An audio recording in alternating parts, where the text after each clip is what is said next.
안녕하세요. 이투스요 강사 조이쌤입니다. 오늘은 고1, 고2 친구들을 위해서 3월 모의고사를 어떻게 준비를 해야 1등급을 받을 수 있을지 학습 가이드를 드리는 시간을 갖도록 하겠습니다. 먼저 좀 간략하게 제 소개를 하고요. 본격적으로 이 대비법에 대해서 이야기하는 시간을 갖도록 할게요. 저는 올해 이투스 온라인 영어 영역 강사로 런칭을 했고요. 그리고 이화여자대학교 영어 영문학 전공했고요. 마지막으로 저랑 소통을 하고 싶으시다면 이 두 가지 채널을 활용해 주시면 되겠습니다. 자, 그렇다면 이 3월 모의고사가 우리에게 가지는 의미에 대해서 먼저 이야기하는 시간을 가져볼게요. 먼저 고1 친구들에게 과연 이 첫 3월 모의고사 중요합니까? 솔직하게 말하면 그다지 중요하지 않습니다. 그렇게 큰 의미가 있는 시험이 아니에요. 그래서 그렇게 스트레스 받지 않는 상황에서 문제를 푸셔도 상관이 없어요. 생기부의 기록처럼 남는 것도 아니고요. 고1 친구들의 경우에는 내신을 먼저 챙기는 것이 최우선이기 때문이에요.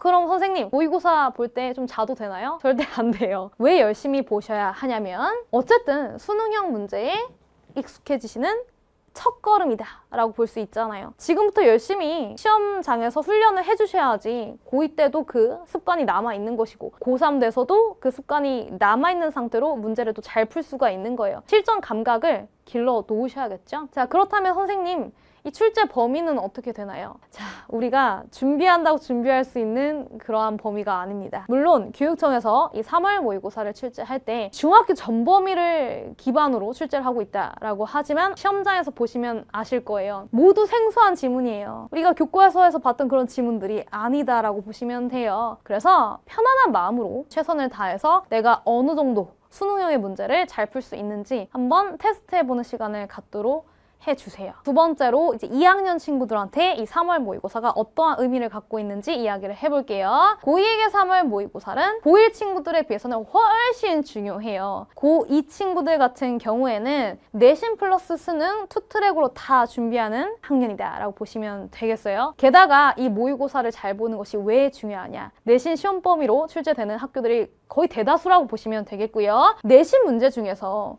교과서 외에 외부 지문을 출제하는 그런 학교들이 있어요. 이런 것들을 다 대비할 수 있는 그런 시험이라고 볼 수가 있는 거예요. 외부 지문에서 출제가 되면 보통 다 수능형으로 문제가 출제가 되기 때문에 여러분들이 3월 모의고사 때부터 좀 훈련을 하시는 게 중요하겠죠. 그래서 시험장의 실전 감각을 배양할 수 있기 때문에 중요하다. 이렇게 정리를 해드렸습니다. 자, 그렇다면 중요하다라는 거 알겠고 각각의 학년이 다 어떻게 대비를 하면 좋을지 또 나눠서 설명을 할게요. 고1을 위한 대비법 이야기를 할게요. 자, 일단은 작년 3월 모의고사를 프린트를 해주세요. 프린트해서 출제 유형을 그래도 파악하고 가주세요. 한번 시간을 재서 좀 풀어보세요. 문제 유형을 아예 모르고 간 친구들이랑 그래도 어느 정도 문제 유형을 알고 가는 친구들이랑 성적 차이가 날 수밖에 없습니다. 그리고 생기부에 남는 것 아니라고 했지만 담임 선생님들이 다 성적을 볼 거 아니에요. 공부 잘하는 이미지로 좀 각인되는 게 좋을 거 아니에요. 자, 그래서 제가 먼저 이야기를 하면 총 45문제가 출제가 되고 있고요. 70분 안에 풀어야 돼요. OMR 카드 마킹하는 시간까지 계산해 주셔야 합니다. 5분 정도 남겨두고 65분 안에 이거 다 풀어야 되는 거예요. 자, 그리고 이 45문제 중에서 듣기 17문제. 듣기 문제는 25분 정도 듣기 방송이 나오고요.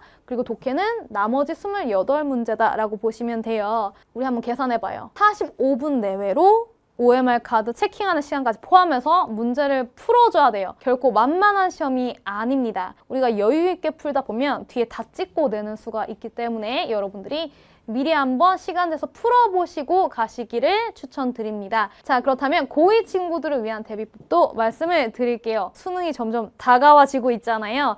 자, 이 친구들을 위해서는 제가 이 이야기를 하고 싶어요. 무조건 2바퀴 돌릴 걸. 일단은 문제를 푸실 때 분명히 모르는 문제가 나올 수 있어요. 시간이 너무 오버한다 싶은 문제들은 다 별표를 치고 넘어가.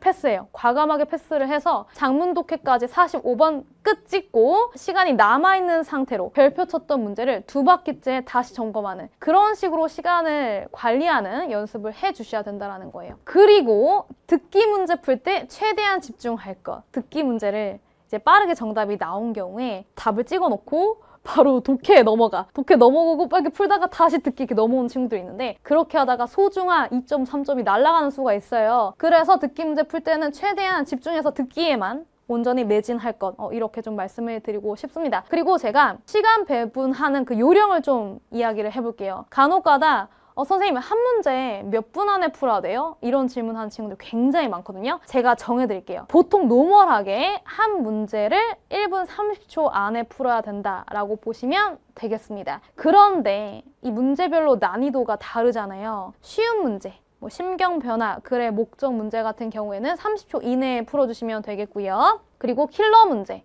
빈칸 추론, 3점 유형, 순서 삽입 문제 같은 경우에는 2분 이내로 풀어주시면 되는 거예요. 만약에 내가 어떤 문제를 풀고 있는데 벌써 2분이 넘어가는 것 같네? 싶으시다면 과감하게 별표 치고 패스해 달라라는 거예요. 2바퀴째 그때 다시 보세요. 자, 그렇다면 마지막으로 제 시그니처 강좌들을 추천하고 여러분들의 3월 모의고사 이 대비법 영상을 마무리하는 시간을 갖도록 할게요. 먼저 워드마스터 수능 2000 강좌에 대해서 좀 이야기를 하겠습니다. 어휘 강좌입니다. 이투스책인 워마 수능 2000 책을 기반으로 제가 모든 강을 다 찍었습니다. 총 50강이고요. 수능 필수 어휘 2000개를 단어별로 쉽게 암기할 수 있는 법칙을 또 정해가지고 맞춤형으로 또 강의를 하고 있어요. 어떤 단어는 어원으로 설명하고 어떤 단어는 연상법으로 설명을 해요. 즉 여러분들이 더 쉽게 암기할 수 있는 방법으로 제가 설명을 하고 있고요. 굉장히 빠르게 2000 단어를 정리할 수가 있어요. 짜투리 시간 잘 활용하셔서 듣기만 해도 여러분들 저절로 암기가 되게끔 만들어 놓은 그런 강좌입니다. 자, 두 번째 볼게요. 바로 심플 리딩이라는 강좌입니다. 이 제목은 이 심플이라는 독해 공식 때문에 제가 이렇게 지은 거예요. 바로 SIMPL이라는 6가지 독해 공식으로 정답의 단서를 찾는 그런 훈련을 하는 강좌다라고 보시면 되겠습니다. 여러분들이 이 모의고사를 푸실 때 감으로 문제를 푸는 친구들이 거의 대다수잖아요. 그렇게 문제를 풀면 절대 시간 관리가 되지 않고요. 매력적인 오답으로 빠질 확률이 굉장히 높습니다. 이를 방지하기 위해서 이 6가지 독해 공식을 제대로 암기를 하시면 이 수능의 모든 유형이 이 6가지 정답의 단서로 다 풀린다라는 걸 제가 보여드릴 거예요. 1강만 들어보시면 이거 좀 대박인데 갑자기 내가 책을 안 읽었어도 내가 또 추론적인 감각이 떨어질지라도 이것만 암기하면 진짜 문제 풀 수 있겠다라는 생각이 팍 드실 거예요. 오리엔테이션 보시고요. 맛보기 강좌 꼭 보시기 바랍니다. 자, 그리고 마지막으로 유형별 문제풀이 솔루션까지 있어요. 빈칸 추론 어려우세요? 빈칸 추론 그냥 푸는 게 아니에요. 자, 빈칸의 위치가 또 정답의 단서가 되는데요. 이건 강의에서 또 이야기를 하도록 하겠습니다. 자, 학년별로 조금 구분을 하자면 고1 친구들은 아직까지는 수능이랑 조금 시간이 많이 있기 때문에 단어부터 열심히 암기해 주세요. 영어의 기초를 좀 잘 쌓아주시면 되겠고요. 그리고 고2 친구들이라면 이 두 개를 좀 다 병행해 주시면 되겠습니다. 자, 여기까지 우리 3월 모의고사를 어떻게 효과적으로 대비할 수 있는지 이 솔루션을 다 말씀드렸고요. 우린 그럼 또 다른 영상에서 만나보도록 할게요.